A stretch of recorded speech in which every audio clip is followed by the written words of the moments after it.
Hello everyone, এইবার আমাদের রায়গঞ্জের এক্সপো মেলা থিমটা ভীষণ সুন্দর, একদম দুর্গাপূজা ফিলিংস হচ্ছে। তো মেলা তো প্রতিবারই একই রকম থাকে, বাংলাদেশি শাড়ির দোকান, তবে এই দোকানটা নতুন, যেটা হচ্ছে মকটেলস খোলা হয়েছে একটা স্টলের মতো। আর পাঁশকুড়ার চপ তো এটা আমাদের খুব জানা পরিচিত একটা দোকান।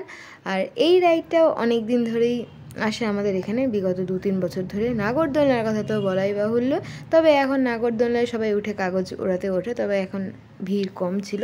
মিকি মাউস, ব্রেক ড্যান্স, এরপরে আসি খাওয়ারের দোকানে। খাওয়ারের দোকান তো প্রতিবারই প্রায় একই রকমই থাকে, তবে এখন ইদানিং একটু নতুন নতুন খাবার বেরিয়েছে, যেরকম স্পাইরাল পটেটো, তারপরে শিক্ষিত আলু ভাজার মধ্যে সেটাই পড়ে, তারপরে পাপড়ি চাট তো রয়েছেই, আর হচ্ছে চিকেনের আইটেমগুলো, ফিশ ফ্রাই, ওগুলো একটু নতুন অ্যাডিশনে রয়েছে। এছাড়াও রয়েছে জয়নগরের রসমালাই কেক, যেটা 50 টাকা নিয়েছে এইটুকুটার দাম। তো এটা আমার খেতে ওকে ওকে লেগেছে, কারণ আমি একদম মিষ্টি পছন্দ করি না। আর এইটুকুটার দাম পাপড়ি চাটে নিয়েছে 40 টাকা। হ্যাঁ, দিন দিন আরও কমে যাচ্ছে, হয়তো রসমালাই কেক আরও ছোটো হয়ে যাবে। যেটুকু আমি বললাম সেটুকু তোমাদেরও দেখালাম। তো কমেন্টে বলবে তোমাদের কাছে ইউনিক জিনিস কোনটা লেগেছে।